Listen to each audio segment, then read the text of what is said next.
We're just days away from the U.S. presidential elections, the outcome of which will have far-reaching impacts. From economic policy to immigration, Donald Trump and Kamala Harris present very different visions for the future. So what might this mean for the Philippines? Joining us to discuss this and more is Bryan De Angelis. He's the head of the Washington office at stakeholder solutions firm, the Penta Group.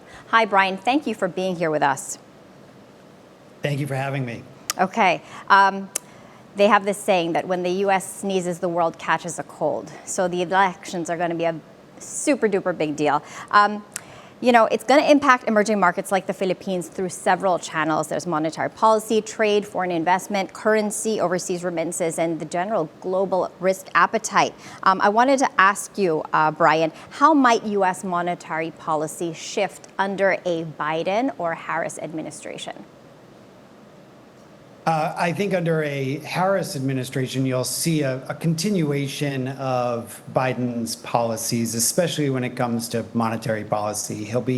She'll be fairly hands-off. She'll allow Chairman Powell and the Federal Reserve to do what they have to do to continue the fight against inflation and I predict continue to bring down interest rates. Former President Trump is a different story. He likes to be in control of everything. He thinks he should be in charge of everything and has a lot of trouble with the idea of independent agencies. But it's important that our Federal Reserve does have that independence, that it is free from politics. I'm afraid under a President Trump, we'd see a lot of pressure on Powell and maybe whoever replaces Powell, as Trump has been known to really pressure people to leave those jobs because of the way he acts. So I'd be more worried about monetary policy under a President Trump. Yeah, you hit it on the nail, Bryan, when you said that with Harris, it's going to be a hands-off approach, whereas Trump, he really has been vocal about him being a successful businessman, entrepreneur, and how he should have a say in the Federal Reserve's decisions when historically it's been completely independent. So that is something to take into consideration. On another front, I wanted to talk to you about trade. Trump has signaled a return to protectionist policies. How might this impact Asia and the Philippines in particular?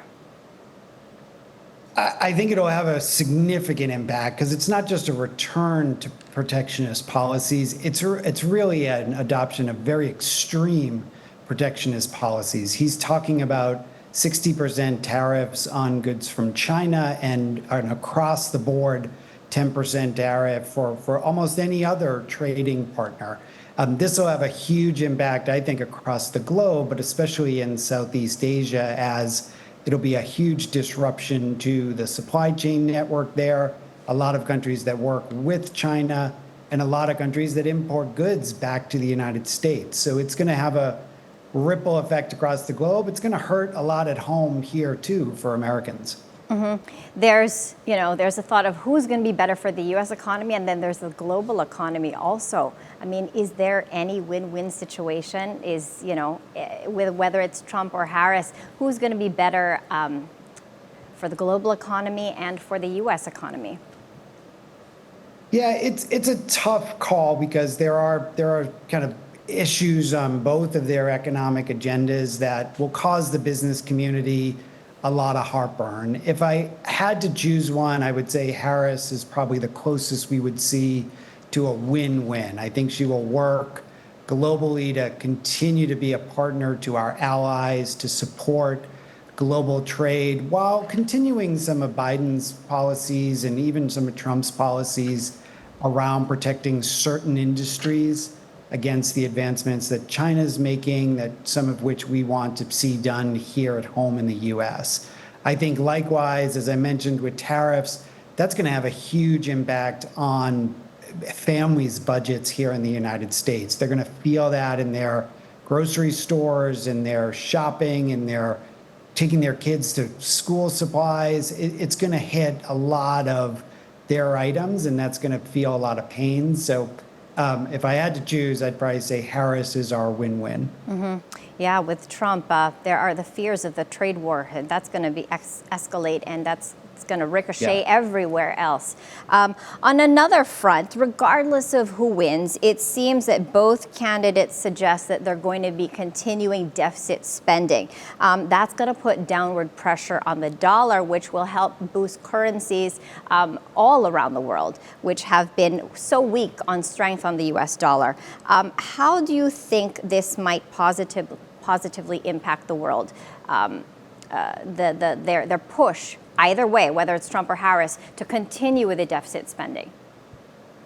Yeah, you're absolutely right. Both candidates have really minimized any concerns about the deficit. They have pretty ambitious plans, whether it's Trump's interest in more tax cuts and continuing the tax reforms that he started as president in 2017, a lot of which expire this year. Harris likewise wants to see a lot of those individual taxes for families to continue, and she's also talking a lot about continuing some of the Biden work in investing in different industries in the U.S., certainly in the AI industry, and then certainly on energy, new clean energy, electric vehicles, et cetera. So both candidates, and this happens every campaign season, it's a lot more popular to talk about spending than saving, but that is going to continue to drive our deficits higher and higher, which has a global impact.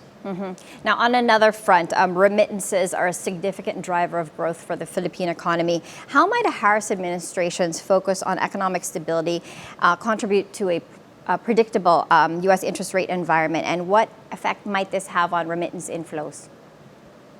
Yeah, so I think you nailed it. She's going to be very predictable in her approach to this, and she's going to work with her foreign counterparts. She's going to be a true partner to folks. So I think issues like remittances and trade and others, you're going to see a much more collaborative president under Harris than you would see under Trump. Trump has a tendency not only to kind of think of tariffs as the tool to fix everything, but he also treats his allies not as friends, but really as people he can push around and squeeze a lot out of.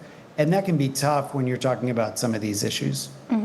Now, you mentioned the predictability, we mentioned the predictability of a Harris administration.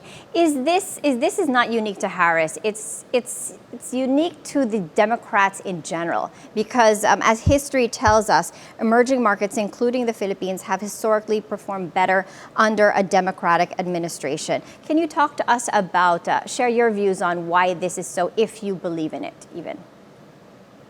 Yeah, I think there is some truth to that. I think, you'd have to look back well past Trump to see how that works with Republican presidents too. But I think what you're seeing is a lot more kind of common sense governing. It's working with allies. It's trying to work with Congress, not necessarily doing everything on a bipartisan basis. We are a pretty partisan government when it comes down to it, but you see a lot of effort, especially out of the last couple of Democratic administrations, to try to find a way to meet in the middle a little bit or try to work with allies on the world stage. The former President Trump, again, we've said it a few times, but very much thinks he's the one that knows best. He's the only one that's right, and takes more of a bullying sort of approach to this, does what he wants to do, and that can be much more disruptive and unpredictable to businesses, to governments, to allies, to everybody who has to work with the United States on the world stage. Final thoughts, Bryan. Americans the world over are receiving their, if in the U.S. they're voting there or they're receiving their absentee ballots. Big decision ahead. In closing, what would you like to say to the voting population of America right now?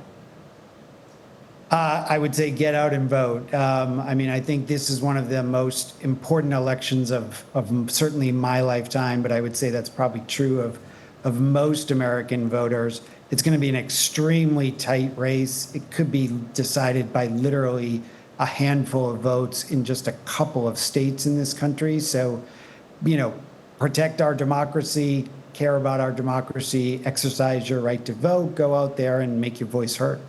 I think with the thoughts that you shared, Bryan, Americans are going to be more confident with the decisions that they make, having heard from you. So thank you very much for joining us all the way from Washington. Thank you. Pleasure to be here. And that was Bryan De Angelis from the Penta Group sharing his insights on the possible implications of the U.S. elections.